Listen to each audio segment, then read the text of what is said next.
con los temas del curso de inmunología. Parece que en el programa de ustedes yo he estado trabajando el tema de procesamiento y presentación de antígenos, pero en los objetivos y en el contenido van otros aspectos que vamos a tratar de cubrir, pero en esencia lo que vamos a ver y a lo que quiero que le presten atención es durante la clase, bueno, a toda la clase, pero a esa parte en particular, que entiendan que todo lo que hemos estado viendo requiere, tanto para la inmunidad innata como para la inmunidad adaptativa, que ciertas células tengan contacto con el antígeno, que incluso puedan fagocitar este agente extraño, lo puedan procesar para eliminarlo primariamente, ahí ya tienen una función, pero eventualmente también para írselo a mostrar a otras células más especializadas, que son las que han estado viendo en las clases anteriores. Por ejemplo, vieron la clase de linfocitos T, la clase de linfocitos B, todo eso. Entonces, todo un proceso desde que a nuestro organismo se incorpora un agente extraño, un material extraño, un microorganismo, ¿sí?, una agresión, un golpe. Desde que se da ese fenómeno, pues se desencadena una serie de procesos que van a terminar por ser captados por ciertas células, ¿sí?, ciertas células. Y estas células tienen como objetivo principal, primariamente, contrarrestar ese agente que en ese momento han detectado, que puede ser, como ya les dije, un microorganismo, un agente extraño. Cuando ustedes se meten una espina, por ejemplo, y peor aún que la espina quede, o la punta de la espina quede ahí, o bien que se den un golpe y eso genera un proceso inflamatorio, porque en ese golpe muchos de los tejidos fueron dañados, y al ser dañados, estas células van a liberar elementos intracelulares, como por ejemplo cromatina, la cromatina con las histonas, que normalmente no están en el espacio extracelular, y por lo tanto el sistema inmunológico siempre lo va a reconocer como extraño. Entonces, todo lo que es extraño para el sistema inmunológico va a ser reconocido por estas células, ¿de acuerdo? Pero estas células, con la acción de detectar y fagocitar, ya sea a través de los receptores de reconocimiento de patrones, ¿sí?, en donde van a poder reconocer patrones moleculares asociados a patógenos, o no siempre va a ser infeccioso, pueden reconocer patrones moleculares asociados a daño, que es lo que sucede cuando nos espinamos, cuando nos golpeamos, y que las células liberan antígenos que son desconocidos para el sistema inmunológico, pues que tienen que estar dentro de la célula, no fuera. Entonces se monta esta respuesta, pero eso no es suficiente para contrarrestar por completo el daño, para eliminar la amenaza. Se requiere, como vieron en las clases anteriores, que se vayan a otra fase efectora de esta célula, y esa fase efectora es como ir a buscar una ayuda más profesional para eliminar. ¿Cuál es esa ayuda más profesional? Porque lo que les he estado hablando de los patrones moleculares asociados a daño y patrones moleculares asociados a patógenos, estamos hablando de qué tipo de inmunidad. ¿De inmunidad? Díganos, ya los escuché que ya le están murmurando ahí. ¿Qué tipo de inmunidad es esa? ¿Y cuándo es el examen? El lunes. Bien, entonces les va a servir. Entonces ese es parte de la inmunidad innata, ¿sí? La verdad que todos sabían. Bueno, casi todos, unos creo que. Entonces es parte de la inmunidad innata. Y a través de esa inmunidad innata es bien efectiva. A través de esa inmunidad innata podemos neutralizar virus, bacterias, agresiones físicas como esa espina, Podemos contrarrestar esos agentes extraños que se produjeron por el daño celular, ¿sí? Y además empieza a corregirse todo el daño, a haber reparación. Entonces la inmunidad innata ciertamente es bien efectiva, no es como a veces algunos libros clásicos lo quieren hacer ver. La inmunidad innata es bien efectiva y está directamente interconectada con la otra inmunidad, ¿sí? Que es más especializada, ¿ya? Porque una de las características de la inmunidad innata es que va a actuar de la misma forma contra ese agente extraño siempre. O sea, siempre que les pique, que se mete una espina, va a haber la misma reacción, nunca va a haber algo diferente. Ya no va a suceder que se mete la espina y ya no siente nada la siguiente vez que se espina o algo, o ya la piel está más, nada de eso. Siempre va a responder de la misma forma y de la misma intensidad, ¿sí? Y muchas veces esa desventaja no le permite contrarrestar las agresiones, sean microbiológicas, físicas o intrínsecas, ¿sí? Entonces requiere de otra parte de la inmunidad que es más especializada. ¿Cuál es esa parte de la inmunidad?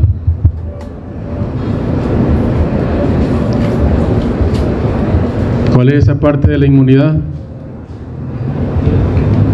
Porque la idea de todo esto, chicos, es que ustedes se hagan un proceso global de la inmunidad y no que lo tengan como fraccionado, porque entonces al querer contestar una pregunta de su examen, el problema es que ustedes tienen fraccionado el conocimiento y a veces las preguntas son preguntas integrativas que ustedes necesitan saber de ambas cosas. Entonces, ¿cuál es ese conjunto de células especializadas de las cuales se ayuda parte de la inmunidad innata para de verdad montar una respuesta inmune efectiva que no sea momentánea, sino que sea hasta cierto punto permanente y que ante futuros contactos pues actúe de forma más rápida y más intensa? ¿Cuál es la inmunidad? Es tema de clase. ¿Cuál es la inmunidad? Lo han estado viendo. Inmunidad adapta, ¿ya? O inmunidad específica, inmunidad adaptativa, ¿verdad? Y la pregunta del millón, tenemos tiempo porque tengo las 2 horas, no se preocupen. Podemos llegar hasta las 10, hasta las 5 para las 10. Y no es pérdida de tiempo hacer esto. ¿Por qué dudaron sobre cuál es esa parte de la inmunidad de la cual se auxilia la inmunidad innata? Porque la inmunidad innata no es suficiente. Es muy efectiva, pero no suficiente. ¿Ya? ¿Y cuál creen que es la conexión que puede haber entre la inmunidad innata y la inmunidad adaptativa? Que ya lo acabo de estar diciendo, pero...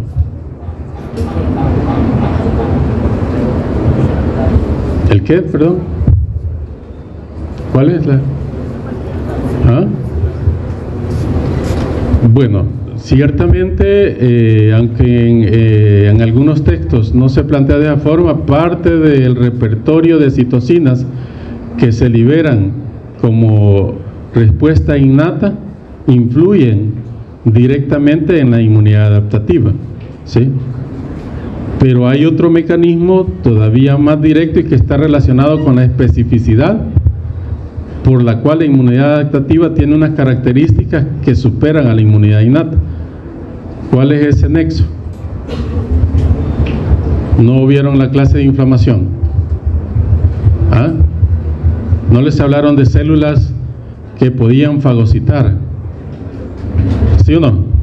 Sí, pues sí, yo recuerdo, por eso estuve viniendo a las clases para ver qué se les daba. Normalmente no me queda chance pero hoy estuve viniendo a las clases, solo a una no pude estar porque tenía una reunión. Entonces les dieron la clase de inflamación y ahí les mencionaron varias células que tenían como función fagocitar, pero no es ese el fin último de la célula, porque la fagocitosis es eliminar del medio a la amenaza que está ahí, pero no es el fin último. ¿Qué otro objetivo cree que tienen estas células que fagocitan?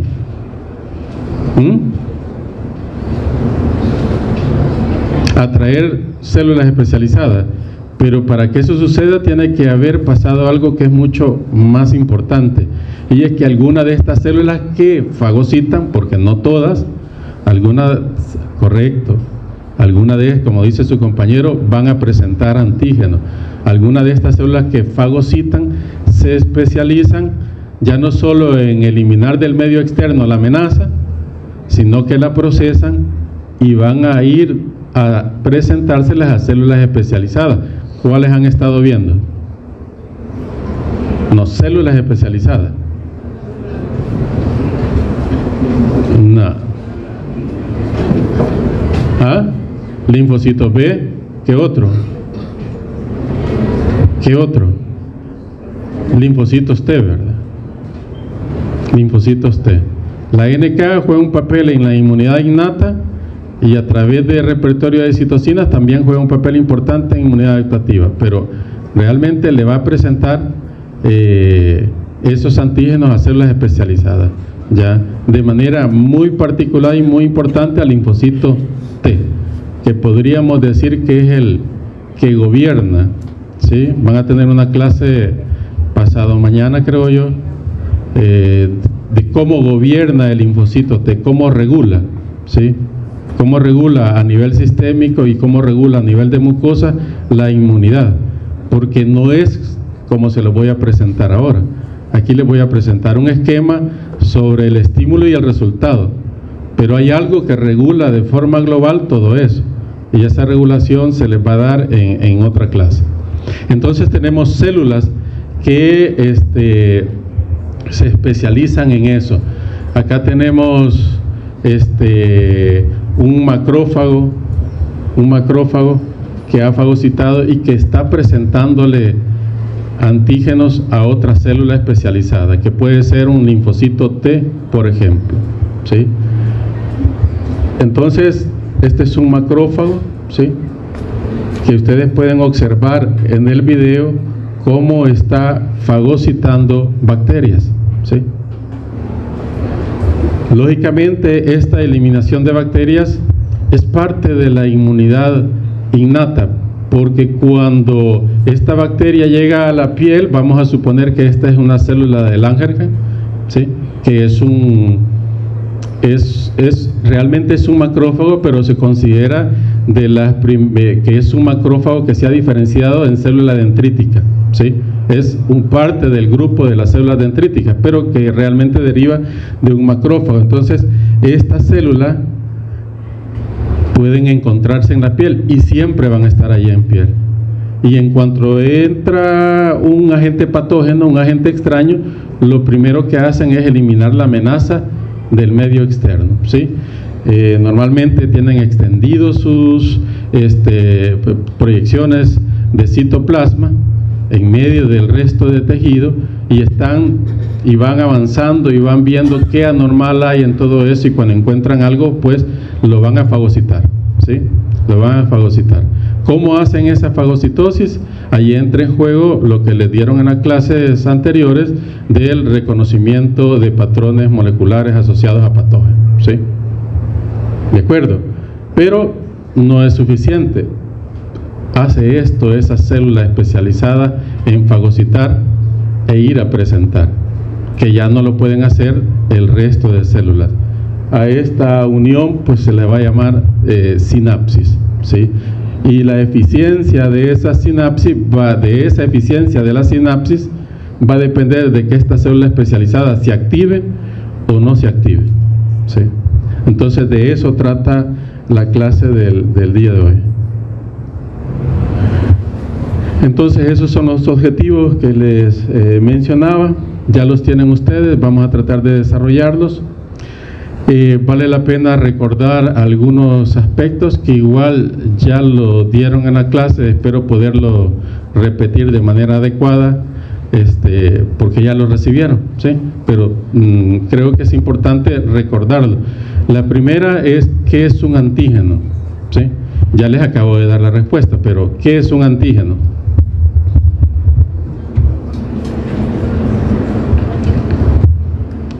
Cualquier sustancia extraña al organismo, puede ser externa o puede ser interna, ¿verdad?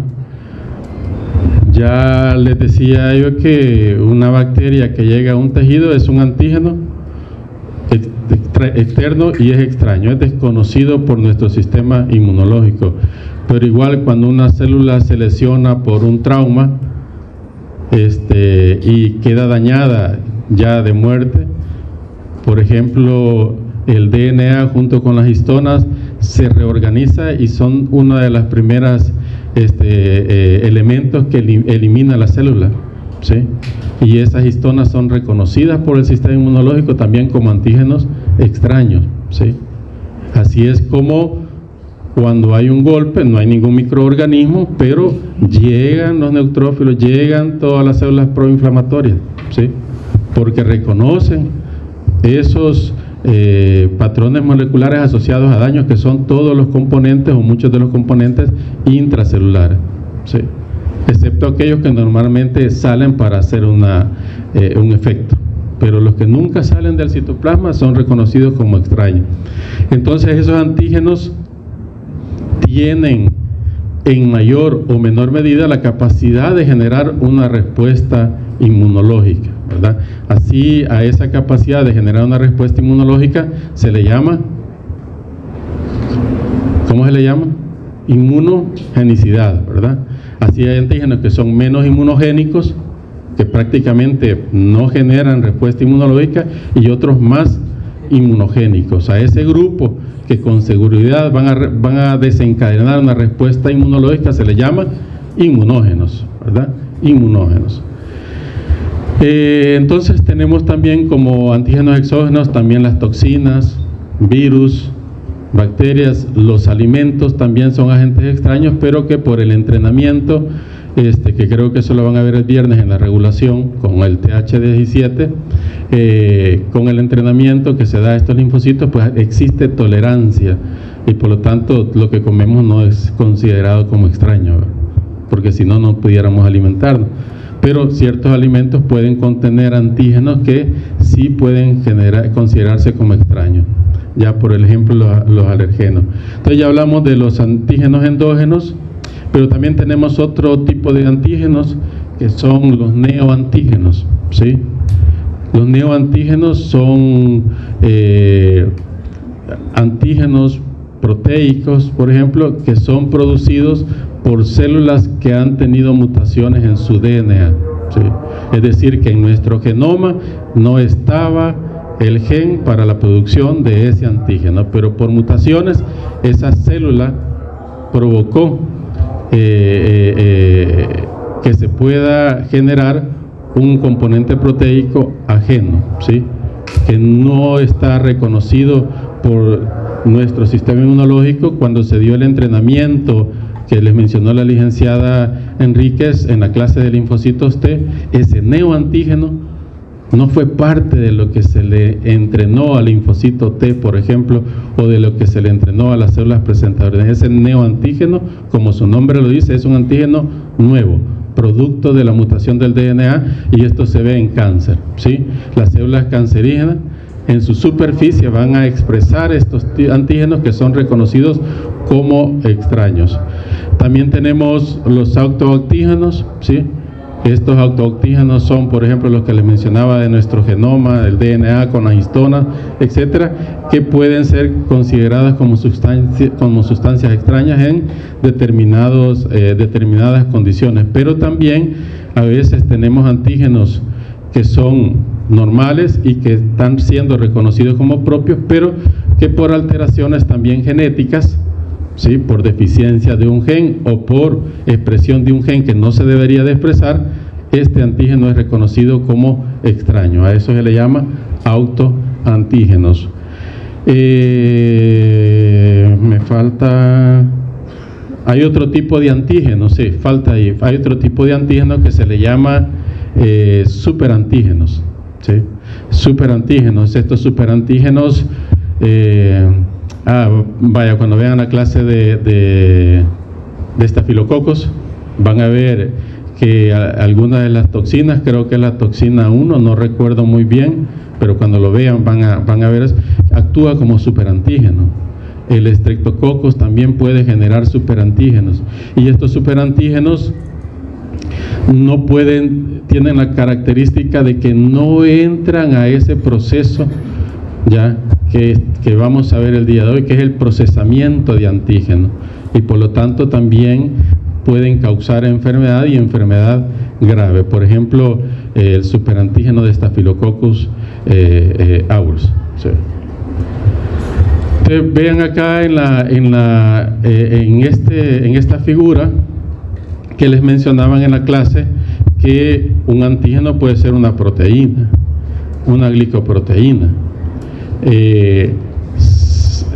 Difícilmente una linfocito T, por ejemplo, va a poder reconocer a una proteína, ¿sí? Normalmente se requiere de que ese antígeno sea procesado, ¿sí? Pero hay otros elementos, como por ejemplo los anticuerpos, los neutrófilos, ¿sí? Pueden irse a unir a antígenos grandes, incluso a microorganismos, pero no lo van a fagocitar. Un neutrófilo no va a lograr fagocitar, por ejemplo, un parásito, ¿sí? Pero al unirse y puede generar un proceso que se llama fagocitosis frustrada, ¿sí? Trata de fagocitar un parásito que es 100 veces o 1000 veces más grande que él y no va a fagocitarlo. Pero entonces, al tener esa fagocitosis frustrada, ¿se acuerdan en la clase que les dieron de inflamación, donde hablaban que los neutrófilos tienen gránulos? El neutrófilo, al no poder fagocitar, ¿qué es lo que hace? Se desgranula sobre ese parásito. ¿De acuerdo? ¿Sí? Igual los anticuerpos pueden unirse a antígenos grandes, ¿sí? Y lo que sucede es que ese antígeno grande, que se una solo el anticuerpo, por ejemplo, si fuera una toxina, esa toxina ya está neutralizada, ¿sí? O bien ese antígeno grande unido al anticuerpo puede funcionar para que posteriormente pueda ser fagocitado, ¿sí? Aquí pueden observar este anticuerpo y este otro anticuerpo. Todo este es el antígeno, pero no está unido a todo el antígeno, sino que los antígenos tienen regiones, ¿ya?, que son las que van a encajar y que específicamente se van a unir al sitio de unión de antígeno, tanto de células, de receptores de células, como de anticuerpos. ¿Cómo se llama esa región del antígeno? Que es mucho más pequeña. Ya se los dieron en clase. ¿Cómo? Epitopo o determinante antigénico, ¿verdad? Aquí no está, pero o determinante antigénico. Y vean que un mismo antígeno, una misma proteína, puede tener distintos epitopos o determinantes antigénicos. Así que un anticuerpo que tiene especificidad por este epitopo se va a unir donde tiene especificidad, pero no se va a poder unir a otra parte de esa proteína. Pero otro anticuerpo que tiene especificidad por este epitopo o determinante antigénico de este antígeno se va a poder unir, pero no se va a poder unir donde se une este otro, ¿sí? Entonces entienden que un antígeno puede tener varios determinantes antigénicos, y en la realidad el sistema inmune monta respuestas contra todos esos antígenos, ¿sí? Contra todos esos antígenos.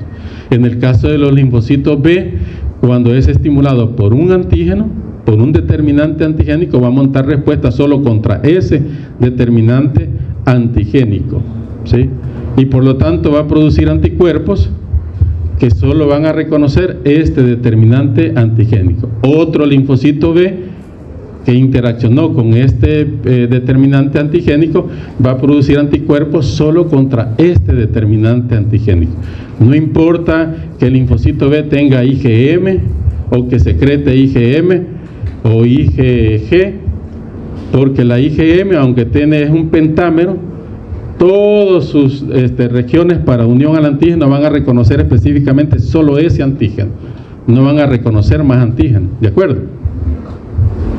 Bien, entonces esa especificidad de unión la vamos a observar nosotros en este proceso de presentación de antígeno, ¿sí?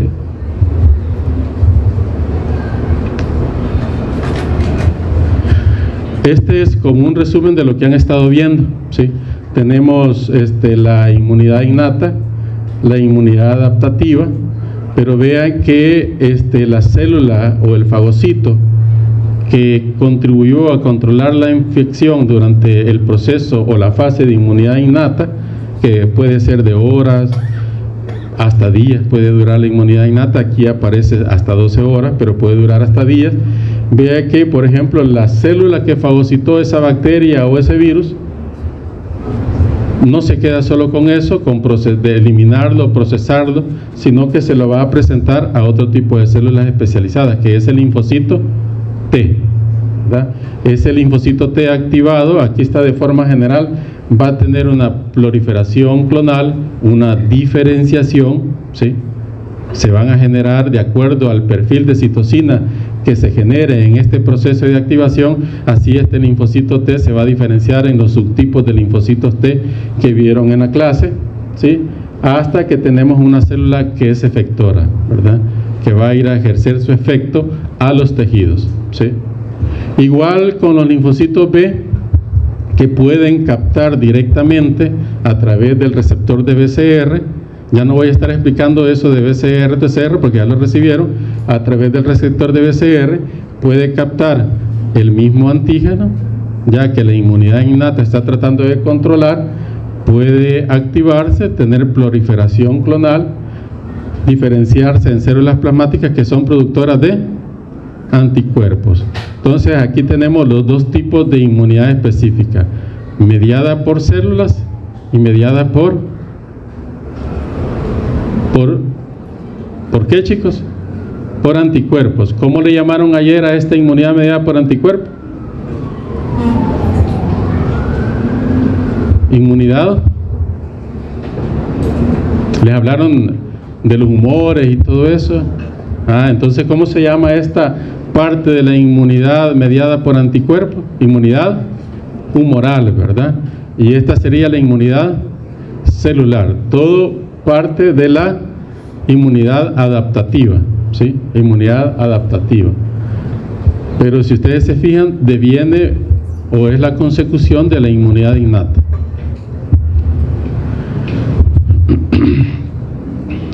Entonces, esos antígenos, como les decía, deben de ser procesados, y unas células necesitan un procesamiento más fino y otros pues no tanto. Para este caso, por ejemplo, el linfocito T, si veíamos la lámina anterior, por ejemplo esta, un linfocito T jamás va a poder reconocer un antígeno como este, ¿sí?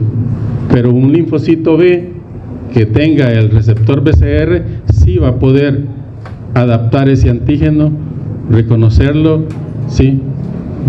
Activarse y diferenciarse en células plasmáticas productoras de anticuerpos, o internalizarlo e ir a presentar ese antígeno al linfocito T. Pero el linfocito T como tal no puede, ¿sí? No puede reconocer antígenos así. Tiene que ese antígeno ser fraccionado, ¿sí? A pequeños péptidos. Ya ayer les mencionaban, o no fue ayer, fue el lunes, creo yo, no, el lunes no, el viernes creo yo que fue, que les mencionaban el número o los péptidos que podían reconocer. Los linfocitos T reconocen péptidos muy pequeños, y entonces para eso se necesita que este antígeno sufra, después de ser fagocitado o endocitado, o si es un antígeno endógeno, después de que se ha detectado, sufra un procesamiento para poder llegar a tener una pequeña cadena polipeptídica, así que puede andar desde los 8 hasta los 16, depende de a qué complejo mayor de histocompatibilidad se va a unir, ¿sí? Ya les hablaron del complejo mayor de histocompatibilidad. No, les hablaron, yo estaba en la clase también, no fue solo mencionado, yo estaba en la clase. Ya. Y eso viene en el examen. Bien, entonces debe de ser procesado, ¿de acuerdo? Entonces vean ustedes el esquema. El linfocito T El linfocito T solo va a poder reconocer antígenos proteicos que hayan sido procesados. Ni media cadena polipeptídica de una proteína, ni media proteína, nada de eso no lo puede reconocer. Solo reconoce fragmentos, ¿sí?, que no pueden ir más allá de 8 a 16 aminoácidos, ¿sí? Y para eso se requiere de ese proceso que vamos a ver el día de hoy. A diferencia, por ejemplo, del linfocito B, que puede reconocer proteínas, incluso puede unir a virus, ¿sí?, algo que no puede hacer el linfocito T. Lo puede hacer con dos fines, ¿sí? Si es un antígeno, por ejemplo, timo independiente o T independiente, por ejemplo, un carbohidrato, ¿sí?, un ácido nucleico, ¿sí?, un lípido, podría incluso activar al linfocito B y desencadenar que se diferencien células plasmáticas y produzca anticuerpos, ¿sí?, con el agravante que ahí no va a haber memoria inmunológica, ¿sí?, no va a haber memoria inmunológica. Pero también puede suceder que ese antígeno sea un antígeno proteico, el linfocito T no se active para diferenciarse, sino que se active para funcionar como célula presentadora de antígeno. Entonces procesa ese antígeno, hace el proceso de degradar esa proteína a pequeños polipéptidos para irse a presentar al linfocito T, ¿verdad? Entonces estamos viendo que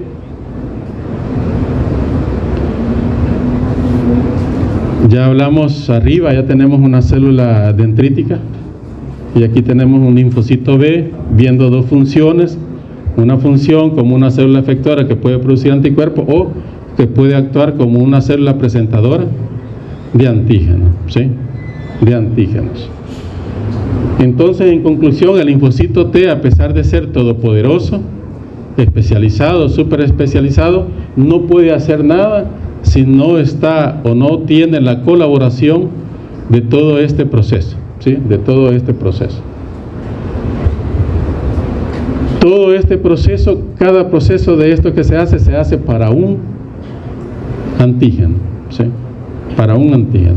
El linfocito B, por ejemplo, funcionando como célula presentadora de antígeno, le va a ir a presentar un solo antígeno, ¿ya?, un antígeno. ¿Sí? ¿A quién se lo va a presentar? A cualquier linfocito T.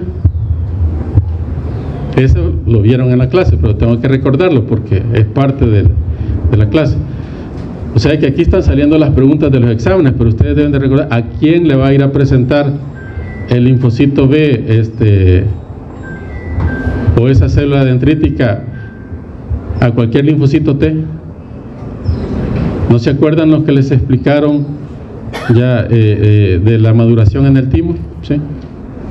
Va a ir a presentarle el antígeno a aquel linfocito T que tenga el receptor. ¿Cómo se llama el receptor del linfocito T? ¿Cómo? TCR, pero ese TCR es específico para un antígeno en particular, y la célula presentadora de antígenos solo le va a poder presentar el antígeno al linfocito T que tenga el TCR específico para ese antígeno, ¿sí? Ahí ya tenemos una restricción, ¿sí? Váyanse grabando esa palabra de restricción. Ahí ya tenemos una restricción, que la CPA o célula presentadora de antígenos solo le va a poder presentar el antígeno al TCR que sea específico para ese antígeno, ¿sí? ¿De acuerdo? Ahí pueden pasar el montón de linfocitos T, pero si no, el TCR no es específico para ese antígeno, no lo va a reconocer. ¿Qué le pasa a un TCR cuando entra en contacto con un antígeno propio? ¿Reacciona? No, ¿verdad? Tampoco, porque fue parte del entrenamiento o maduración que se dio en el timo. Es decir, que allí el linfocito T aprende a reconocer lo propio del extraño y nos queda un repertorio de por vida. Bien.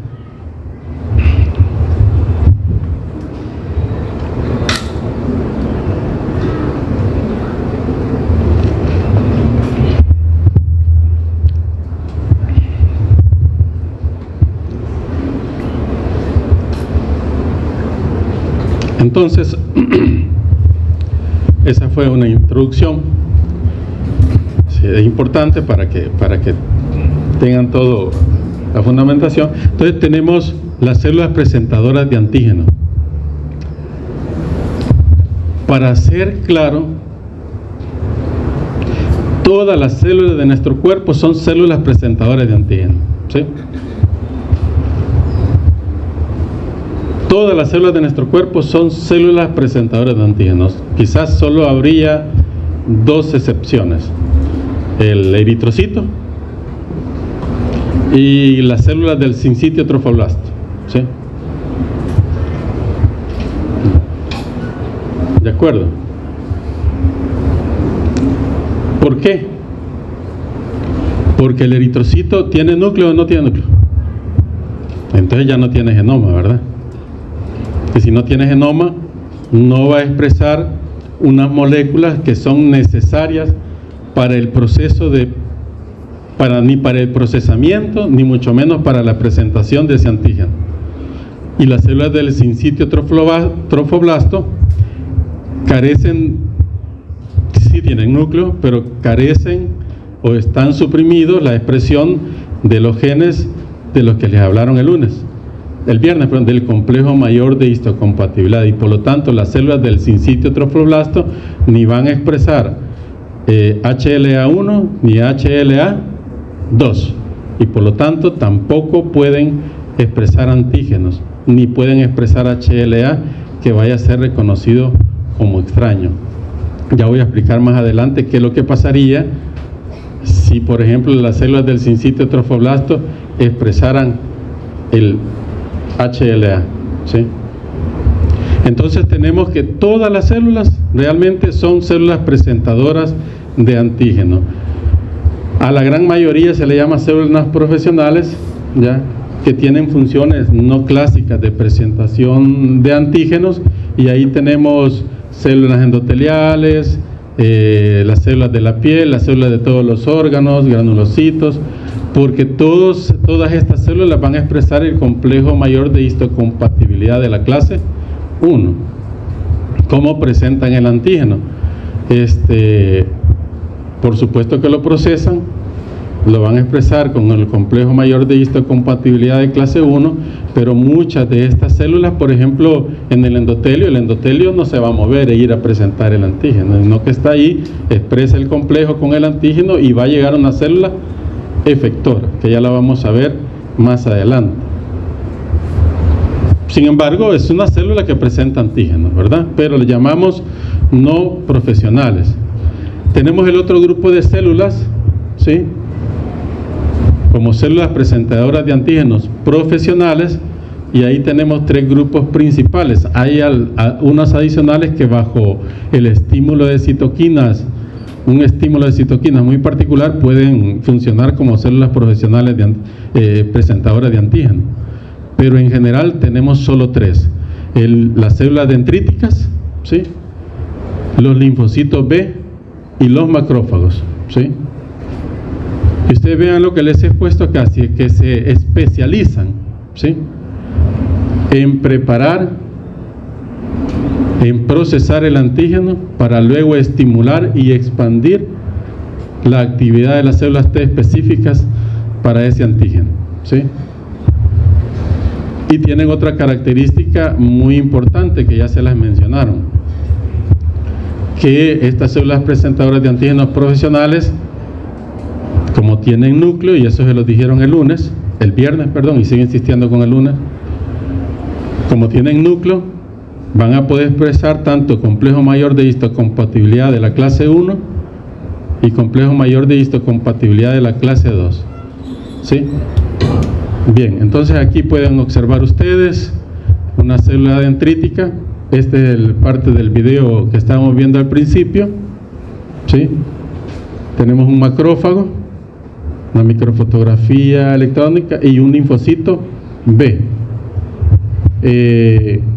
Les mentiría, yo les digo, este es un linfocito B, yo realmente no, tal vez el licenciado Merino o la licenciada Enrique, pero a mí me cuesta reconocerlos ahí en medio de la sangre, casi todos los veo iguales.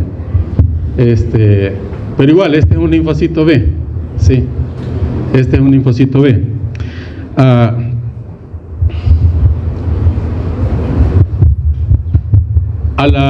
Al procesamiento del antígeno y a la presentación del mismo y a la sinapsis de esa célula presentadora de antígeno con el complejo mayor de histocompatibilidad que lleva el antígeno y el linfocito T a través de su TCR, a eso se le llama sinapsis. A esa unión, a esa interacción se le llama sinapsis, ¿sí? Y esa sinapsis es la que inicia la regulación de la respuesta inmunitaria. Aquí pueden suceder o que se activa hacia X o Y dirección o se inactiva esa respuesta inmunitaria. ¿De acuerdo?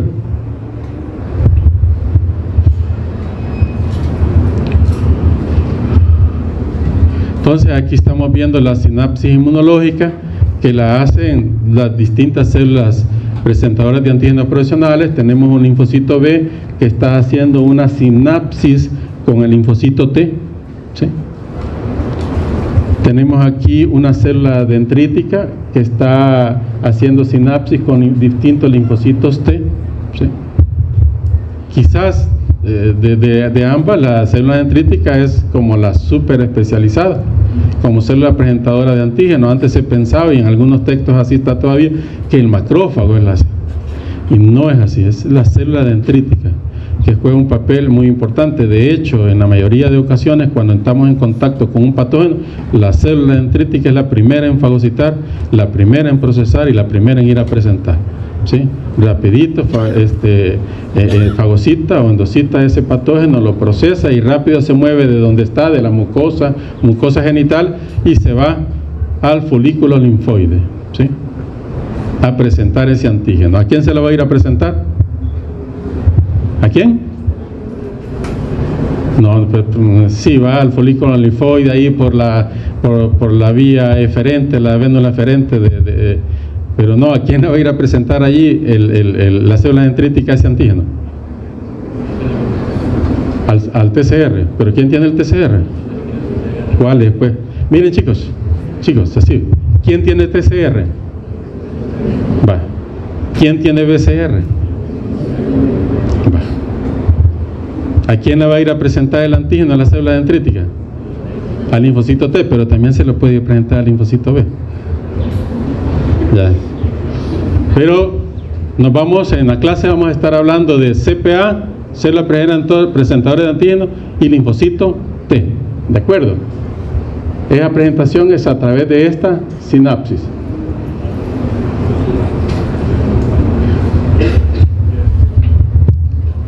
Entonces, esas células presentadoras de antígeno modulan la respuesta de las células TCD4, modulan la respuesta también de las células TCD8, ¿sí?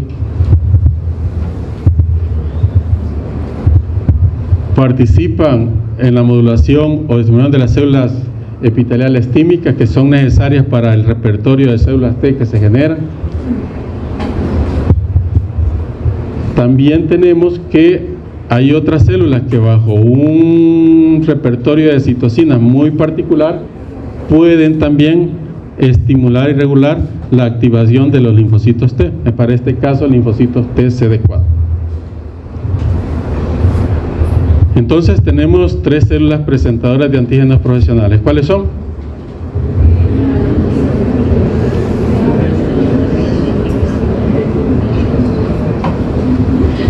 Ya me dijeron como 7. Linfocito B, macrófago, célula dendrítica.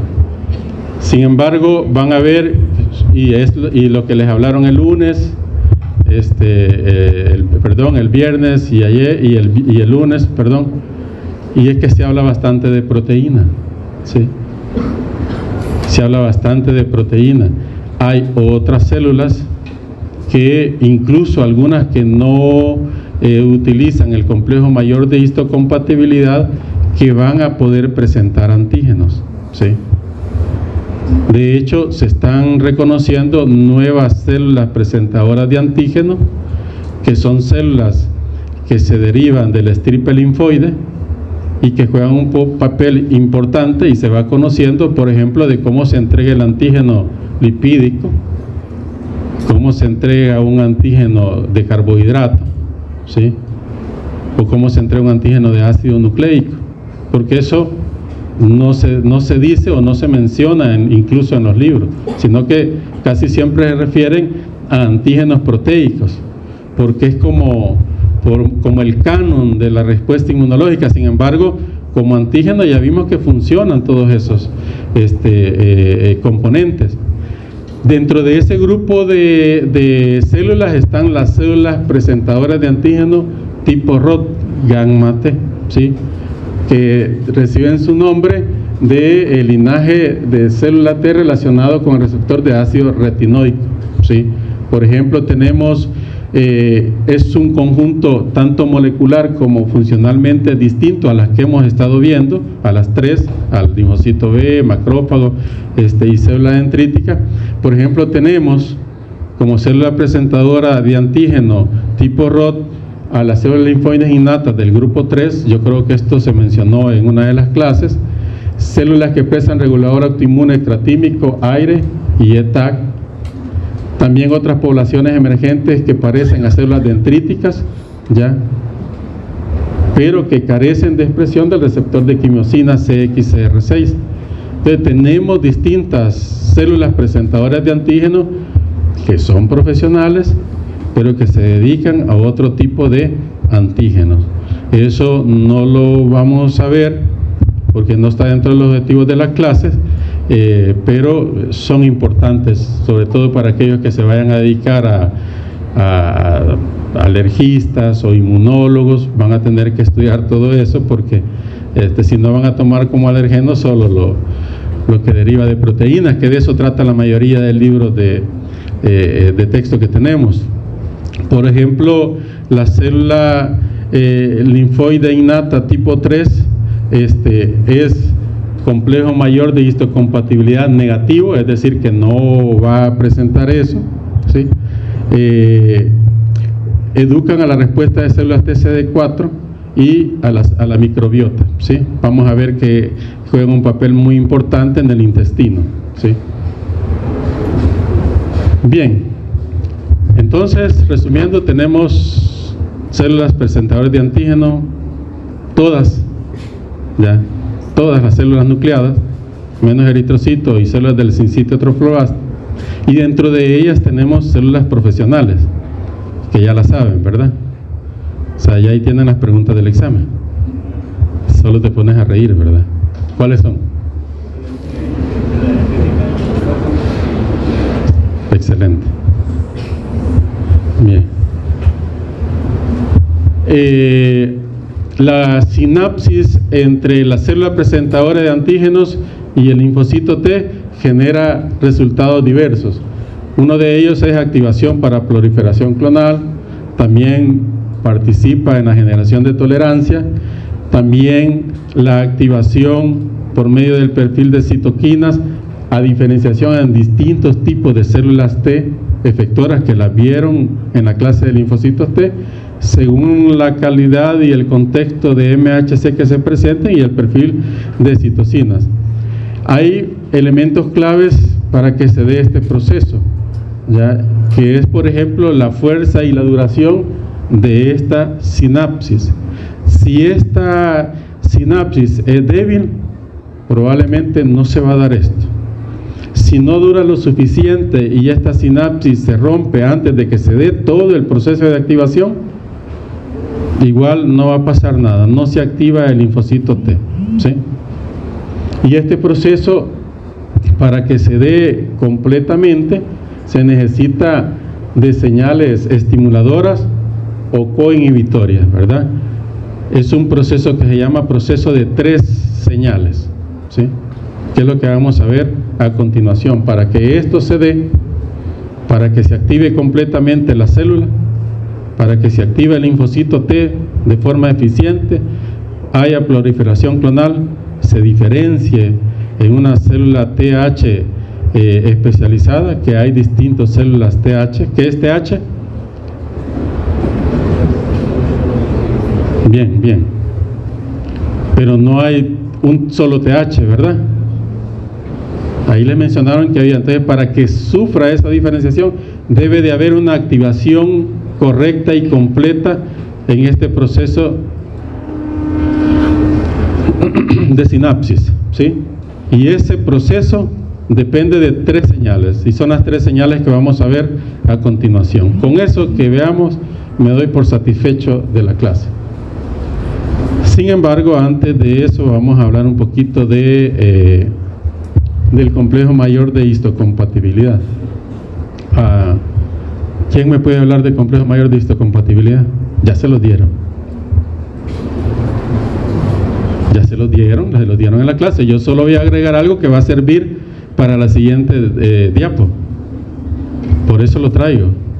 Les hablé una palabra de restricción, ¿sí? De restricción, y por eso tengo que volverlo a recordar, pero ya se los dieron.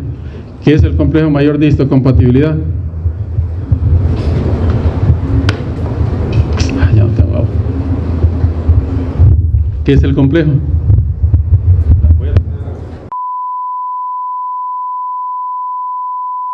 Vean que una de las formas de no meterse en problemas, yo siempre he dicho que enfermedades transmisibles está hecha para que nadie se quede. En serio, enfermedades transmisibles está hecho para que nadie se quede. Porque vaya, ahorita le acabo de preguntar a él qué es el complejo mayor de histocompatibilidad. Él, cherada, así que lo puedo fregar, no hay problema.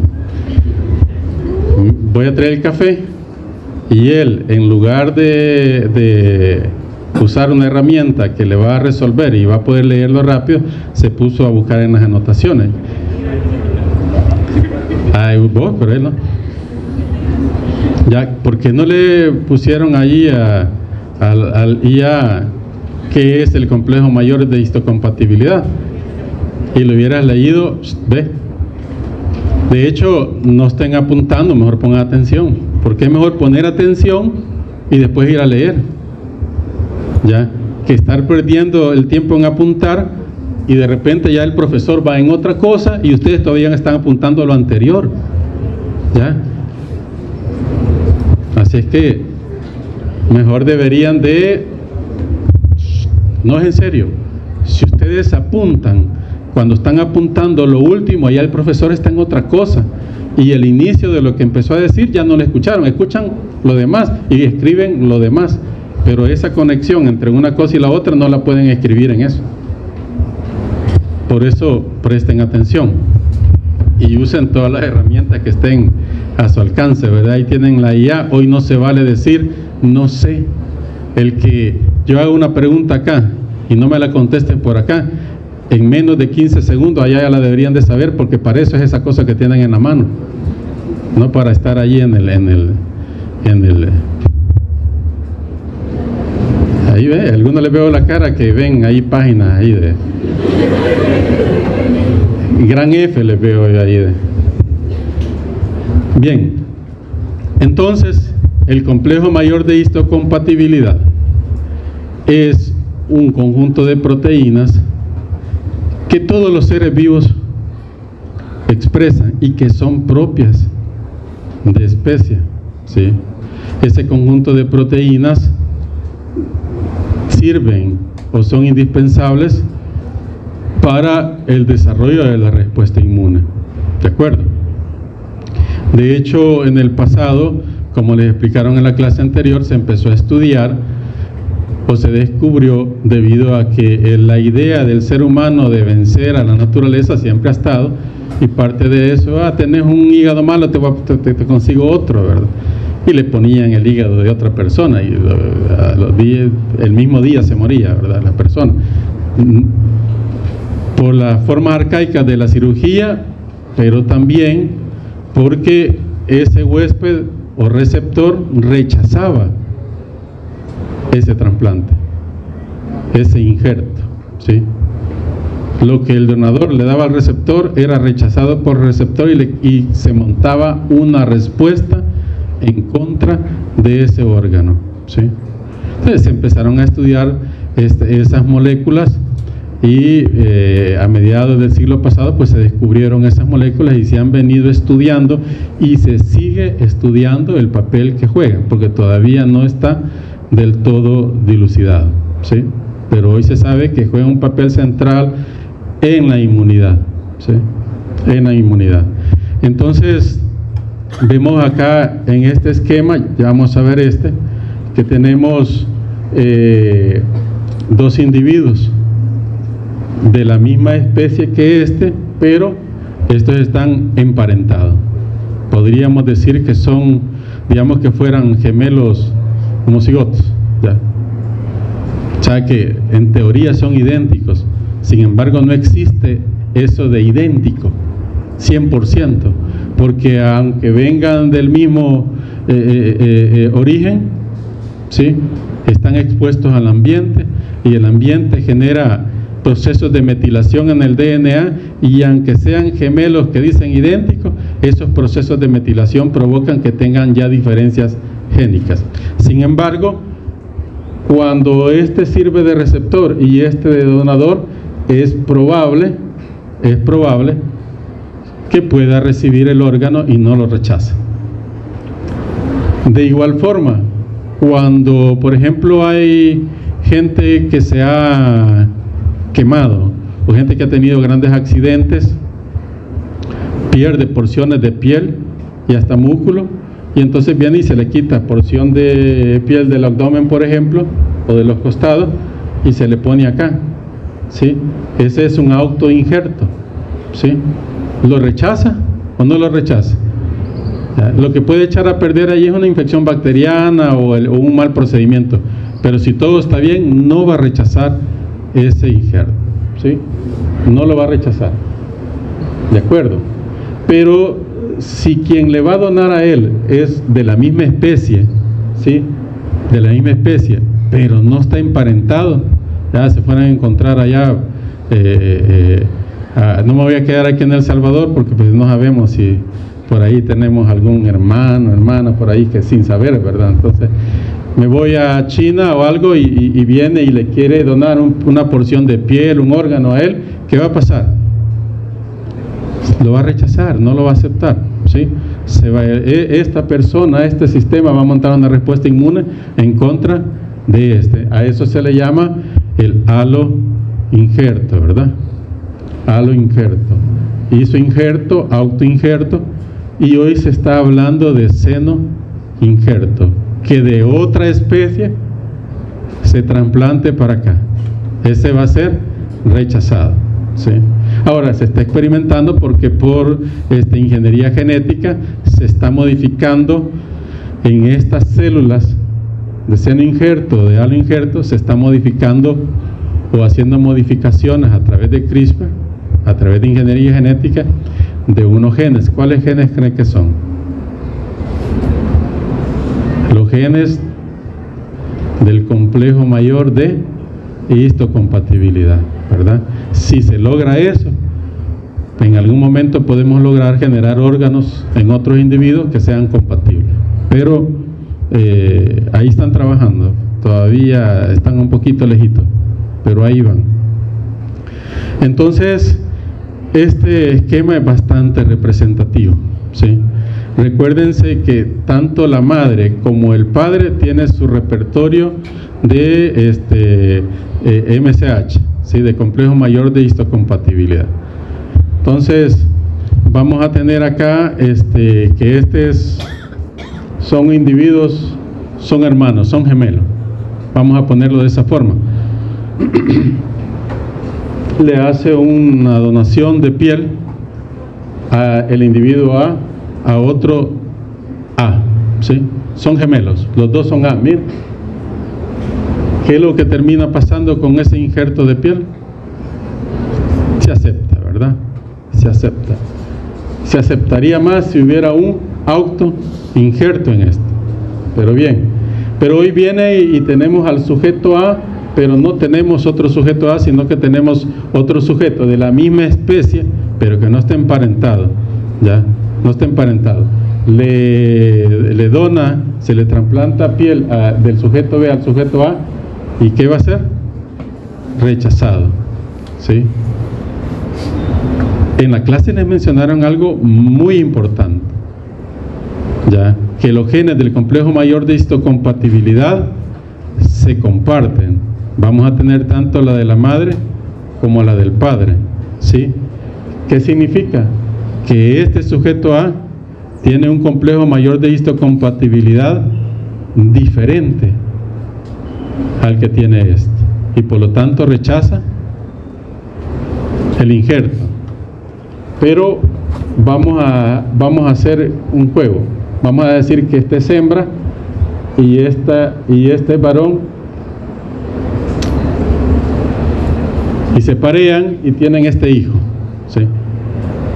Tienen este hijo. Este hijo va a tener los genes del complejo mayor de histocompatibilidad de la madre, vamos a decir que el A es la madre, y el complejo mayor de histocompatibilidad del padre, ¿sí? Por eso las franjas grises y naranja. ¿Qué quiere decir? Que este hijo es A, B. De repente necesita un trasplante de órgano, de repente te necesita un trasplante de hígado, de riñón, de piel, de lo que sea. El padre, habíamos dicho que B es el padre, ¿verdad, chicos? Que B es el padre, le dona al AXB, que es el hijo de A y de B. ¿Qué va a pasar? Miren, se acepta, ¿sí? Pero ¿qué pasa si yo tengo al AXB, ya está adulto, y el B pues ya está llegando a su edad donde comienza a padecer de problemas de salud y tiene una insuficiencia hepática y necesita un trasplante de hígado? El hijo viene y le dona parte del hígado al B, que es el padre, ¿se acuerdan? ¿Qué es lo que va a pasar? ¿Por qué? Porque el hijo tiene el HLA de la madre y del padre, y por lo tanto cuando llega el HLA del padre, pues no lo rechaza, ¿sí? Porque es compatible, tiene el mismo haplotipo, ¿sí? Ya tiene parte del haplotipo del padre y por lo tanto no va a rechazar ese injerto. Pero ¿qué sucede cuando el hijo le quiere donar al padre? No puede, ¿sí? Por eso no es tan sencillo cuando necesitamos donación de riñón y todo. Es que yo le dono a mi papá y no se puede porque hay que hacer el haplotipo, ¿sí?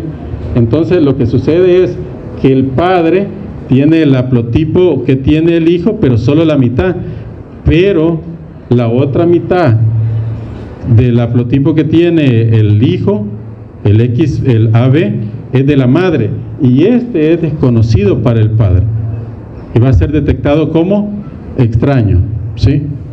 Entonces esta es la base, o estos estudios dieron la base a la teoría de la selección clonal, ¿sí? A la selección clonal. Claro que ustedes se imaginan selección clonal ahí que se están produciendo células y no, la selección clonal, el fin último de este proceso es reconocer lo propio del extraño, ¿sí? Y parte de ese reconocimiento de lo propio y de lo extraño, al margen de otros procesos que hemos visto ya, como los patrones moleculares, etcétera, radica en, o están restringidos por el complejo mayor de histocompatibilidad, ¿ya? Acá tenemos el complejo mayor de histocompatibilidad del pollo, ¿ya? Ese complejo mayor de histocompatibilidad del pollo se llama Chicken B complex. Tenemos el complejo mayor de histocompatibilidad del ratón, del que estábamos viendo arriba, se llama Mouse H2 complex. Y tenemos el complejo mayor de histocompatibilidad del humano, que se llama Human Leukocyte Antigen Complex, ¿sí? O antígeno leucocitario humano, ¿sí? En algunos libros viejos decía, no, que no se le debe llamar antígeno leucocitario, hoy ya se le llama así, ¿sí? Es el nombre correcto. Así se llama el complejo mayor de histocompatibilidad del humano, se llama así. Y cada ser vivo tiene su propio nombre de complejo mayor de histocompatibilidad, ¿de acuerdo? Entonces aquí tenemos el del ser humano, que está en el cromosoma 6. Vamos a ver. Perfecto. Bien, mal vamos. En el cromosoma 6, en el brazo corto, ¿sí? Brazo corto. la P de arm, de brazo, ¿verdad? Y la P ¿de qué es la P? De petit. De corto en francés. Aquí entonces debería de ir la G de gran, ya, en francés, pero no va la G, sino que va la Q, simple y sencillamente porque era la letra que seguía después de la P, para que vean los caprichosos que son quienes se dedican a eso. Pues bien, entonces le pusieron al brazo largo del cromosoma Q, solo porque era la letra que seguía a la P. No hay otro motivo por el cual le pusieron ese nombre. Y al brazo corto sí le pusieron la P por petit, de corto, pequeño, sí, en francés. Entonces vean que tenemos el complejo mayor de histocompatibilidad. Hay 3 regiones en todo ese complejo de genes que se pueden clasificar. Vea que aguas arriba está los genes que codifican para el complejo mayor de histocompatibilidad clase 2, principalmente de P, de Q y de R, aunque hay otros segmentos génicos que se expresan ahí, pero estos son los que tienen como función como complejo mayor de histocompatibilidad. Tenemos aguas abajo a los genes que codifican para el complejo mayor de histocompatibilidad clase 1, principalmente el A, el B y el C, aunque hay otros como MIC, MIC-B, etcétera, que también juegan un papel importante en la presentación de antígenos. Y tenemos un tercer complejo, que es el complejo mayor de histocompatibilidad clase 3, que tiene funciones regulatorias, ya no por gusto lo metieron acá. Acá está, por ejemplo, el factor de necrosis tumoral alfa y otras citoquinas que regulan el proceso de presentación de antígeno y de activación del linfocito, ¿sí? Otro aspecto muy importante es que la función primaria es presentar péptidos al linfocito T, pero lo hace de forma restricta, como estábamos viendo en la lámina anterior del rechazo de trasplante. En nuestro organismo va a suceder lo mismo ante eventos similares en el proceso de presentación de antígeno. Es un proceso bastante restringido. Ya ve que le digo que yo de aquí no veo nada, sé que de aquí es que veo. Ya. Se mencionaba que hay características muy importantes del complejo mayor de histocompatibilidad, es que es el poligenismo, ya bien que hay varios genes, el polimorfismo y la codominancia, y por ahí hay 2 características más, que está la asociabilidad genética y otros que todavía generan más variabilidad, más variantes, más polimorfismo, pero me voy a quedar con esos 3 y no me voy a ahondar en los otros 2 porque son un tanto más complejos. Bien, dicho de buena manera, el poligenismo, ya lo vieron ustedes ahí ejemplificado, hay una gran cantidad de genes para los 3 complejos, nos interesa el complejo 1 y el complejo 2, ¿sí? Entonces, van a ver por lo tanto distintos productos proteicos de complejo mayor de histocompatibilidad clase 1 y clase 2. El polimorfismo se lo explicaron muy bien el viernes, ¿sí? Estas regiones están muy propensas a mutaciones, ¿sí? A mutaciones. Muchas veces este proceso de mutaciones, al igual que pasa con el tema que van a ver ustedes mañana, están sometidos a hipermutaciones. A esto no le vamos a llamar hipermutaciones, pero hay un proceso ciertamente similar. A veces hay polimerasas o se activan polimerasas tendientes al error, que por ejemplo estas polimerasas tendientes al error, cuando van generando la copia, en lugar de meter timina, meten uracilo, ¿sí? ¿El uracilo debe estar en el DNA? No, ¿verdad?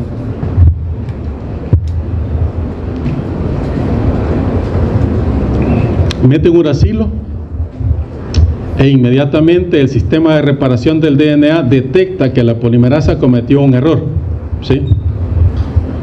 Y entonces viene y dice, cometió un error, y viene esta enzima que se encarga de reparar, viene y quita ese uracilo. Pero aquí está el chiste de la diversidad. Es que cuando quita el uracilo, en lugar de meter la timina que correspondía, mete otro nucleótido. ¿Ya? Sí, mete otro nucleótido. Y eso va generando diversidad, va generando polimorfismo. ¿Sí? Y hoy es tan grande ese polimorfismo que ha ido caminando con la evolución del ser humano, que desde el punto de vista genético, en lo que respecta al complejo mayor de histocompatibilidad, ninguno somos idénticos. Todos tenemos un polimorfismo muy particular. ¿Sí? Y hoy hay técnicas para detectar cuál es tu polimorfismo. O sea que si en una escena del crimen quedó tu sangre o algo, que las pruebas paternas y todo eso ya pasaron a la historia, y hoy ya se ve que a ver cuántos errores hubieron, es tu hijo, le decía, y no era el hijo, porque esas pruebas paternas tenían una deficiencia que quedó demostrada cuando empezó a avanzar la biología molecular, y a ver a cuánta gente le metieron el hijo o la hija de otro, ¿verdad? O sea, hoy se hace el HLA, y ahí puedo ver el polimorfismo que tenés, si tenés el del padre, de la madre, si no tenés el del padre, pues no es tu papá, ¿ya? Es decir, se puede utilizar para varias cosas, ya incluso las personas que están desaparecidas o que fueron asesinadas en masacres y todo, se está utilizando el HLA para su identificación, ¿sí? Entonces, esa diversidad o el polimorfismo implica que todos somos diferentes, o sea, todos somos diferentes. El otro aspecto muy importante es la codominancia. Codominancia. ¿Qué significa esto? Que cuando se forma el cigoto tenemos la mitad del genoma o una copia del genoma de la madre y una copia del padre.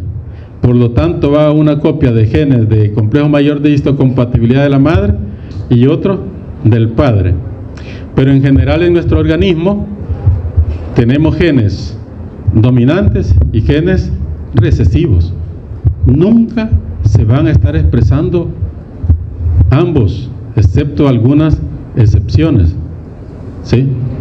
Nunca. Por ejemplo, si usted tiene de parte de la madre un gen que le predispone al cáncer y de parte del padre un gen que le restringe eso, y el del padre es el dominante, ¿cuál se va a expresar? El del padre, y usted no va a presentar el problema. Pero si el de la madre fuera el dominante, usted va a presentar el problema y el del padre sería recesivo, ¿sí? En lo que respecta a los genes del complejo mayor de histocompatibilidad, no se cumple eso. Hay una codominancia, no hay recesivo ahí. Hay codominancia. ¿Qué significa? Que tanto los genes del complejo mayor de histocompatibilidad de HLA de la madre como los del padre que heredamos, ambos se van a expresar. Y por lo tanto, si tenemos 6 genes de HLA de la madre y 6 del padre, tenemos 12 que se van a estar expresando.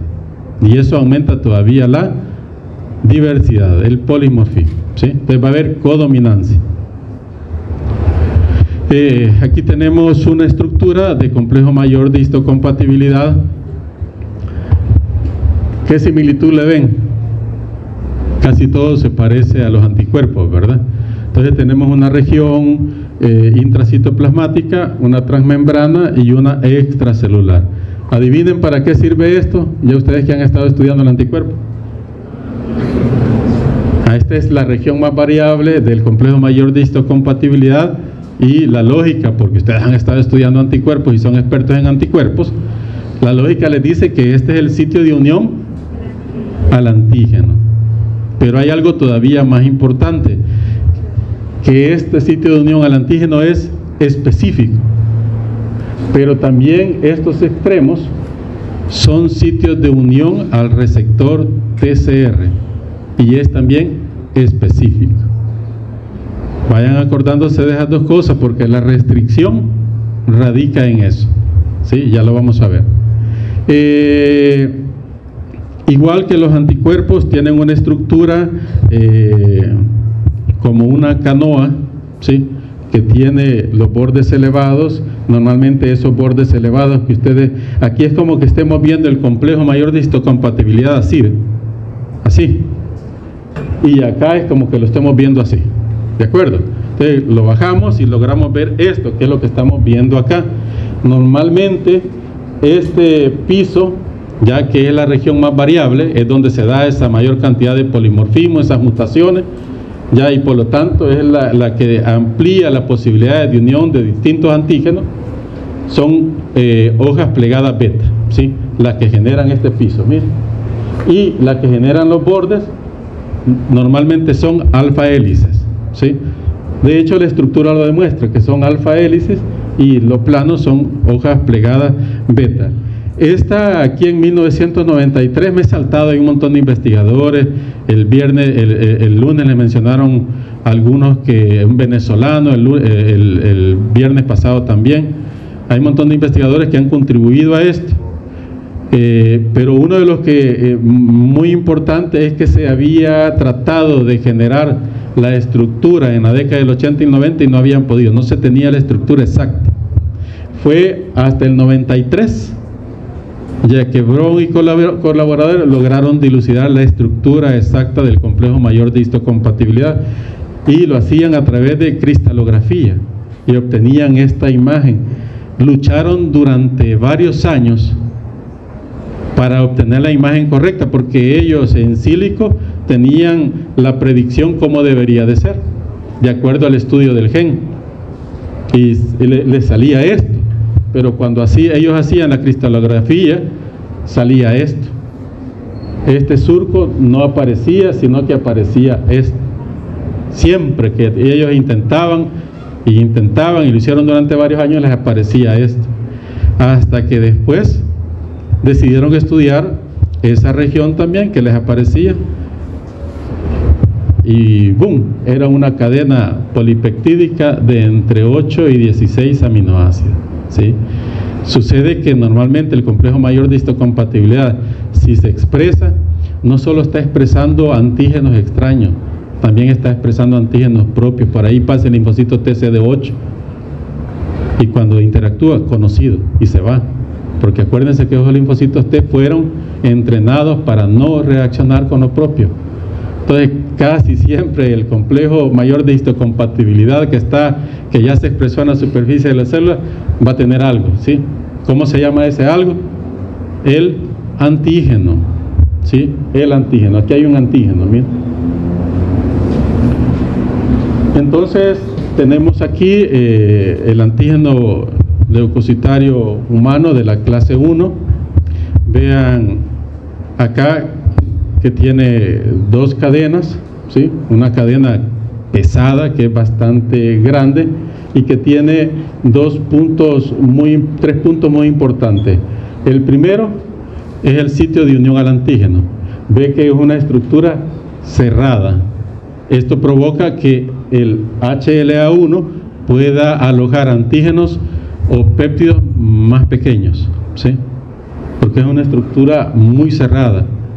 Pero además, contiguo al lugar de unión al péptido, de unión al antígeno, existen dos regiones que son muy importantes e indispensables, ¿sí? No digo que el sitio de unión al antígeno no sea indispensable, los dos tienen la misma importancia, que están los sitios de unión al TCR, ¿miren? Sitios de unión al TCR. Además, ¿sí? Hay a nivel de la región alfa 3 el sitio de unión a CD8, por ejemplo, sitio de unión a CD8. Entonces vea que tiene distintas partes, ¿sí? Que le van a servir para ejercer su efecto. Si nosotros tomamos esto y le damos vuelta así, vamos a ver aquí el sitio de unión al antígeno. Como les decía, para que vean que no les estaba mintiendo, los surcos, o sea, esto y esto son alfa hélices, y esta parte de acá, el piso, son hojas plegadas beta. ¿De acuerdo? Me pasé a la otra, ¿no? ¿Verdad? Sí, ¿verdad? Hojas plegadas beta. Entonces va a poder contener o alojar péptidos de 8 a 10 aminoácidos. ¿De acuerdo? El otro es el HLA2, ¿sí? Ya no nos vamos a entretener en eso. Pero aquí hay algo muy importante, y es que espero que me alcance la voz, y es algo que ya les mencionaban, es el polimorfismo del HLA1, ¿sí? Acuérdense que en la diapo anterior veíamos que hay HLA-A, HLA-B y HLA-C, ¿sí? Pero dentro de cada HLA están esos cambios, esas mutaciones, ¿sí?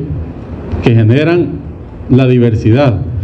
En algunos libros de donde saqué por ejemplo, para el HLA-B había 728 polimorfismos, para el C 210, para el A 414, y otra referencia un poco más actualizada, no es la última, pero está más actualizada, ya hay 1115 para el B, 383 para el C y 773 para el A, y aumentando. ¿Qué es eso? Pues sí, gracias. Vos no estuviste conmigo en el laboratorio, no, pero ella sí, ella sabe que a media práctica tengo que usar un dulce. Está prohibido dulce en el laboratorio, solo yo puedo, ustedes no. Bien, entonces vean que va en aumento el polimorfismo, ¿verdad? Entonces es casi imposible encontrar a alguien 100% idéntico. Mi hermano, mentira que es 100% idéntico, tenemos un montón de diferencias. Tenemos el HLA2, que igual veían en la lámina anterior, ahí tenemos DP, DQ, DR, ¿sí? Y además el DP va a haber alfa y va a haber beta, y ahí se nos duplica la cosa, por lo tanto vamos a tener DPB, DPA, DQ también, DQ alfa y DQ beta, tenemos DQB y DQA, y DR igual beta y alfa, tenemos 2. Estos son los de la madre, más los 6 del padre. ¿Cuántos nos hacen? 12. Y cada uno de esos también puede tener polimorfismo, por ejemplo el DPB 120, el DPA 23, el DP8 68, y esto que está desactualizado, ya hay más descrito. Y el más polimórfico de todos, ojo, pregunta de examen, del HLA2 es el DR beta o DRB. Miren, 503 polimorfismo, ¿sí? El menos polimórfico, ¿cuál es? El DRA alfa. Ok, entonces si ustedes suman el polimorfismo de HLA1 y el polimorfismo de HLA2, todavía se vuelve más imposible dos individuos 100% idénticos. Vean que a diferencia del anterior, aquí había una microglobulina asociada al MHC, ¿sí? Esta microglobulina no está codificada por el complejo mayor de histocompatibilidad, ¿sí? Está codificada por los genes de microglobulina que no se encuentra en la región del MHC. Esta parte de acá es codificada por otro gen y es bastante estable, ¿sí? No genera mucho polimorfismo. En cambio, el HLA2 no tiene esa microglobulina, sino que son dos cadenas. Como les gusta a ustedes hablar de cadenas pesadas, entonces vean, dos cadenas pesadas. ¿Bien? ¿Ya? Vean en la parte del sitio de unión al antígeno que le ven de diferente.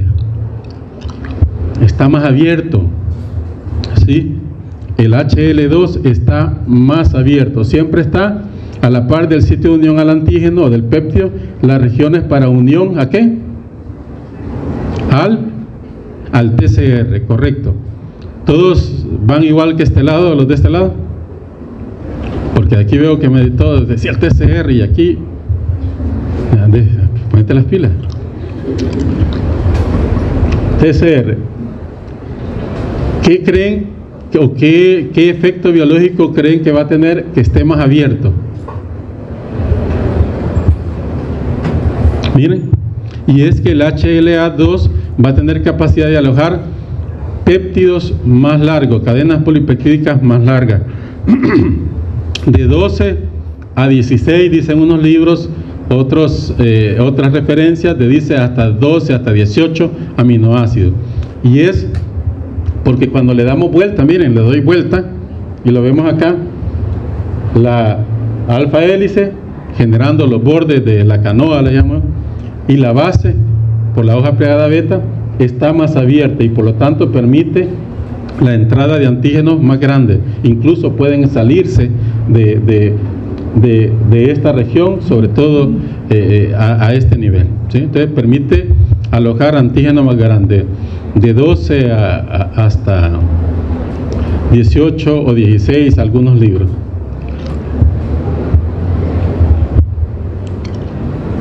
Bien, ¿qué otra cosa? Todo está bien. Bien. Y ahí está lo que les estaba explicando, ya resumido.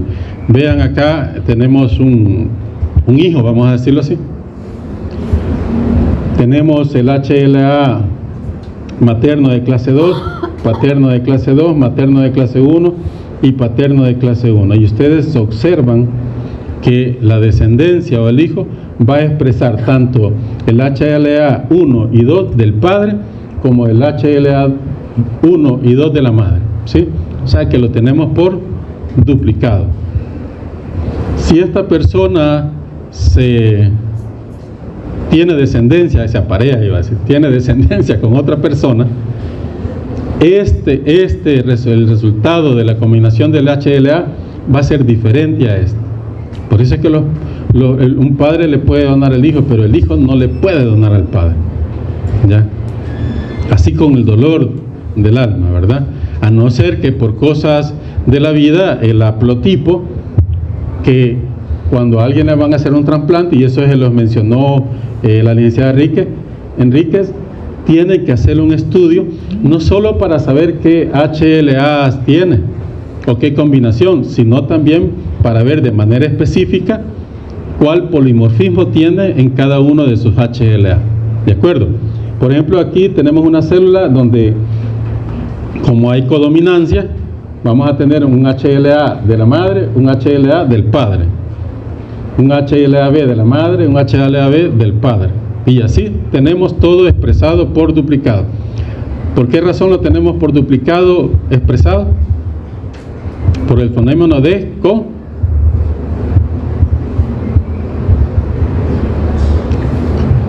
correcto, ¿verdad? Pero lo dicen así ustedes, nadie les va a regañar por equivocarse. Nadie le va a. Nadie. La carrera no es peligrosa aquí en la facultad. La carrera es peligrosa cuando usted ya se gradúe y ejerce. Ya, ahí ya no los van a regañar por equivocarse, ahí los van a meter preso. Ya. Si es que no han aprobado la pena de muerte para esos días. Entonces, somos un país bien conservador, no creo que la aprueben, pero bueno. La cosa es, no, yo digo, hay que tener fe, hombre.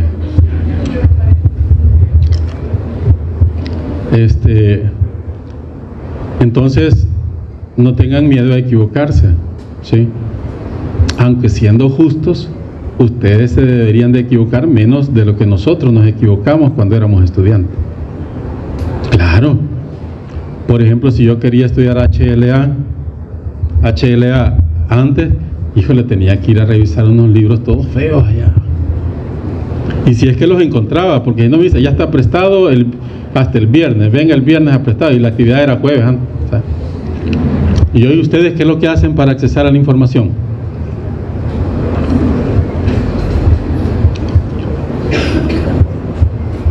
Esto es lo que les decía, hay HLA no clásicos que también sirven en la presentación de antígenos, pero que se dedican sobre todo a otro tipo de antígenos, no necesariamente proteicos. Esto ya lo estuvimos viendo, pero aquí es importante mencionar que el HLA1 y 2, la célula presentadora de antígeno, va a tener chicos, va a tener, ¿cuántos HLA?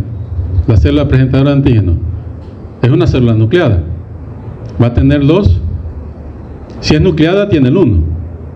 Pero si es célula presentadora de antígeno profesional, va a tener 2. O sea, va a tener los 2.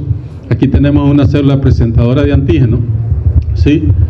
Que aquí está presentando el antígeno en el contexto del MSH2, pero también lo puede hacer en el contexto de antígeno leucocitario 1. Ya. Y lo hace por un proceso que se llama cross presentación. ¿Ya? En algunos libros ustedes van a encontrar que eso no sucede, pero hoy ya se sabe que existe ese proceso de cross presentation. Pero una célula en algún tejido infectada por un virus, por ejemplo, va a presentarlo el antígeno con el complejo mayor de histocompatibilidad de clase 1. ¿Solo a quién se lo va a presentar? Porque digamos que es una célula endotelial aquí en una vena del brazo, ¿ya?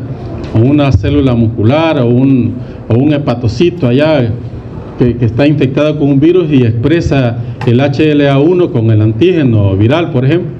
¿A quién cree que se lo va a presentar? Porque no se puede mover el hepatocito. Se lo va a presentar a una célula que llega a ese sitio, que anda móvil por todo nuestro organismo, ¿sí? ¿A quién? Al linfocito TCD8, ¿verdad? TCD8, que va a poder ejercer su efecto ahí. Por supuesto, hay linfocitos TCD8 en el folículo linfático que van a poder también servir para que les presenten el antígeno, pero el HLA1 va a estar restringido en la mayoría de los casos a presentar su antígeno al linfocito TCD8. Y en general, en la mayoría de los casos, las células presentadoras de antígeno con el HLA2 y su antígeno va a presentar en la mayoría de los casos el antígeno al linfocito TCD4. ¿De acuerdo? ¿De acuerdo? Mire, T-helper, ¿o no es el CD4 T-helper? T-helper, CD4, sí. Que vi que me hizo una cara aquí. Ya se equivocó el doctor, dijo. Pues me puede equivocar y si me equivoco hay que corregir. Pero entonces quiero que les quede claro esto. Pregunta de examen. La célula presentadora de antígeno, ¿sí? Ni siquiera les voy a mencionar el complejo. ¿A quién en la mayoría de las ocasiones le va a presentar el antígeno? ¿Al linfocito T? Correcto. Cualquier célula nucleada que actúe como célula presentadora de antígeno, ¿a quién le va a presentar mayoritariamente ese antígeno? CD8. Diferente es que yo ya les pregunte la célula dendrítica a quién le va a presentar antígeno, o el linfocito B a quién le va a presentar antígeno, porque aquí se los estoy poniendo. Miren, aquí hay un linfocito B que está sirviendo como célula presentadora de antígeno. Miren, ya les dije que el linfocito B puede adoptar uno de dos caminos. Si une el antígeno a través del BCR y se activa ya proliferación clonal, células plasmáticas y producción de anticuerpos contra ese antígeno, o bien puede internalizar ese antígeno, procesarlo y presentarlo en el contexto del MSH2 al linfocito T, ¿sí? Igual que la célula dendrítica o igual que el macrófago. Esto ya no lo vamos a ver. La célula dendrítica circula de médula ósea a la sangre, a los tejidos, etcétera. Eventualmente llega a los órganos linfoides, y de los órganos linfoides actúan de forma diferente si hay proceso inflamatorio o no hay proceso inflamatorio, ¿verdad? Y esto es el procesamiento del antígeno, ¿sí? Al procesamiento del antígeno por el complejo mayor de histocompatibilidad clase 1, es decir, esto se va a dar en todas las células nucleadas, ¿sí? Vamos a ver que se le llama endógena, endocítica o intracelular, ¿sí? ¿Qué les hace llamar eso? Tranquilos, chicos, que terminamos en 10 minutos. Endógena, endocítica o intracelular, ¿sí? ¿Sí? Va a procesar antígenos, por ejemplo, proteínas defectuosas. Va a presentar antígenos de virus ya, que están a nivel intracelular, no los que están libres en sangre. Puede procesar bacterias intracelulares como Mycobacterium, por ejemplo, que pueda estar dentro de la célula, ¿sí? Dentro de un macrófago, ¿sí? Te va a procesar ese tipo de antígenos, va a poder procesar el complejo mayor de histocompatibilidad clase 1. Y lo que hace es que cuando están estos antígenos, vean acá hay una gran proteína, esa gran proteína, ¿qué le pasa al linfocito T en general, tanto CD8 como CD4? Que no puede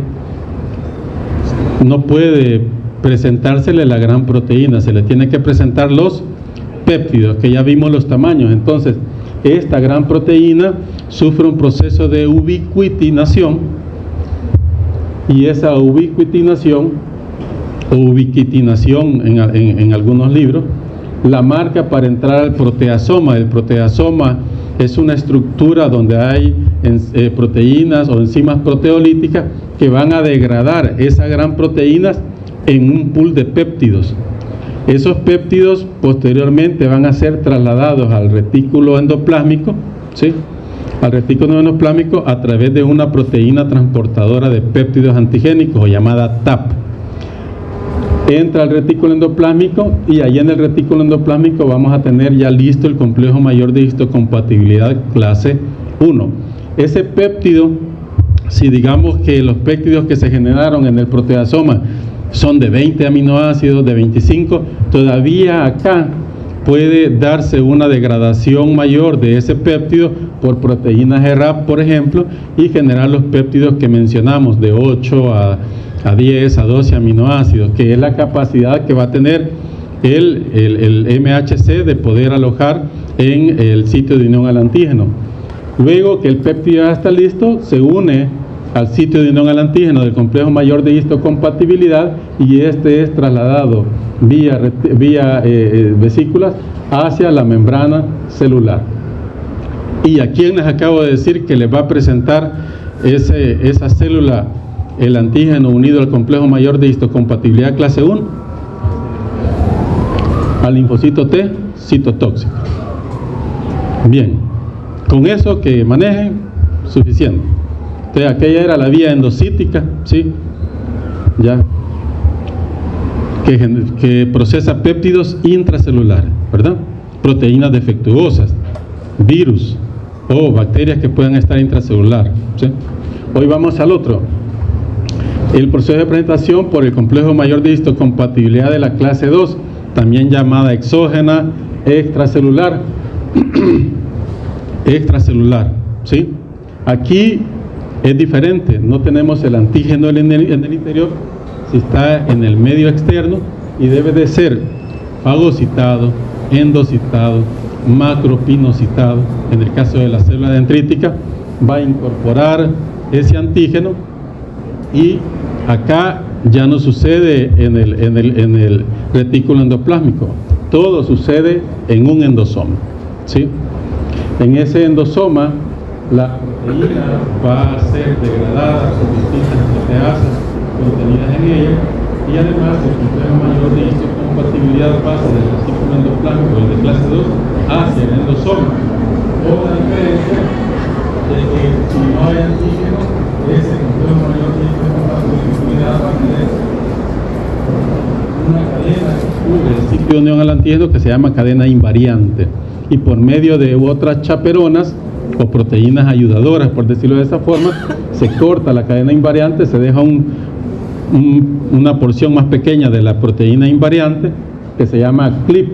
Cuando ya tenemos el antígeno procesado y tenemos el tamaño correcto de esos antígenos, que habíamos dicho que era de 12 a 16 o hasta 18, ese es un péptido de alta afinidad, de mayor afinidad que el CLIP que ha quedado en el complejo mayor de histocompatibilidad en el sitio de unión al antígeno, y se desplaza el CLIP y el péptido se une al sitio de unión al antígeno, y este es trasladado a la membrana celular con el péptido, y se lo va a presentar a linfocito T G, ¿verdad? O linfocito T CD4, ¿sí? Entonces MCH1, complejo mayor de histocompatibilidad, antígeno al linfocito T, citotóxico. CD8, MCH2, antígeno, ¿sí? Se lo va a presentar al linfocito T. MCH1, antígenos intracelulares que pasan al proteasoma. MCH2, antígenos extracelulares que son degradados en el endosoma, ¿sí? En el endosoma. ¿Cómo llega otras proteínas, otras proteasas al endosoma y cómo llega el complejo mayor de histocompatibilidad del endosoma? Llega a través de vesículas de tipo lisosomales, ¿sí? Que se unen al endosoma donde está el antígeno y sucede todo este proceso. ¿De acuerdo?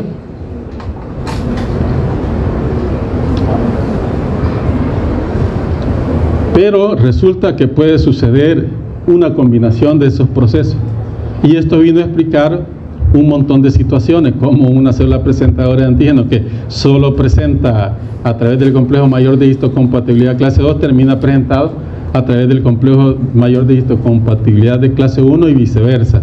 A ese se llama cross presentación. ¿Cómo sucede? Por ejemplo, una célula que tiene un antígeno intracelular, ¿sí? Y que en lugar de entrar al proteasoma entra a un endosoma, puede llegar a unirse, si estamos hablando de una célula presentadora NIO, puede llegar a unirse al antígeno mayor de histocompatibilidad clase 1, y pasa al retículo endoplámico, puede llegar a unirse al complejo mayor de histocompatibilidad clase 1 y así vamos a tener una célula dendrítica, un macrófago que en vez de presentar entre el MCH2, va a presentar el antígeno con el MCH1. ¿Cuál es la diferencia? Es que esa célula dendrítica está presentando un antígeno intracelular, ¿ya? Algo que no estaba, antes no se tomaba en cuenta, y viceversa. La célula que presenta o que solo expresa MCH1 eventualmente podría llegar a presentar antígenos que solo presenta la célula profesional a través de MCH2, a través de esta presentación cruzada, ¿sí? Solo les he puesto de ejemplo porque las posibilidades que se dan en esta presentación cruzada son varias. Por ejemplo, tenemos esta célula dendrítica, por ejemplo. Ya terminamos, chicos.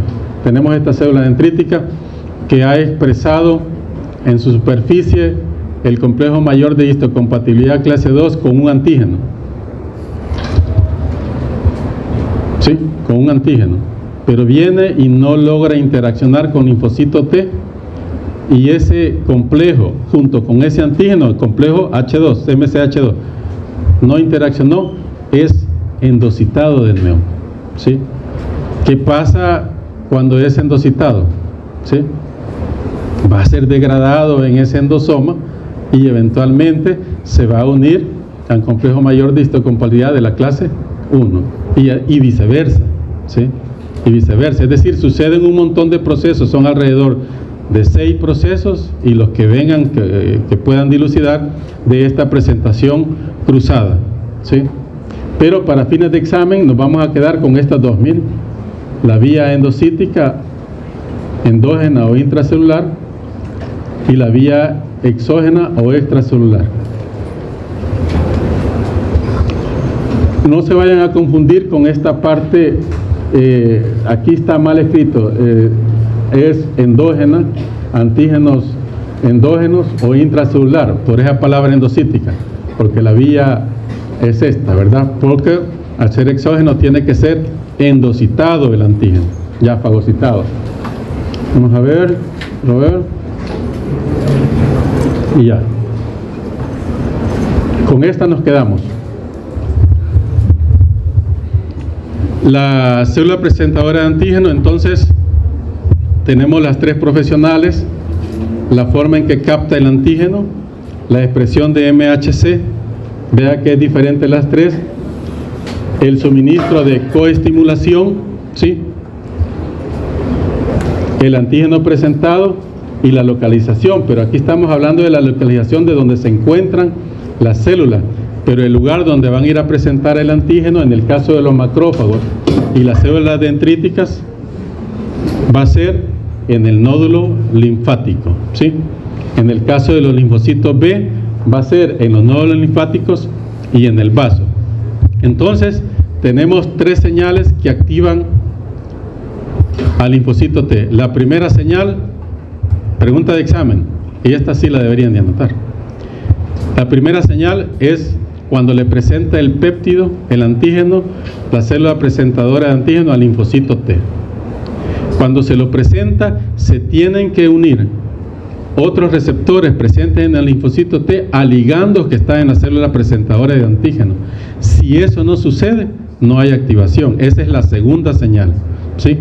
Y la tercera señal es que cuando se han unido esos receptores con esos ligandos, como segunda señal, se da una tercera señal, que es la secreción de citocina. Para que se active el linfocito T tienen que darse esas 3 señales, ¿sí? Esas 3 señales. ¿Cómo se regula eso? Esa es la clase del viernes, ¿sí? ¿De acuerdo? Gracias, chicos. Quedamos.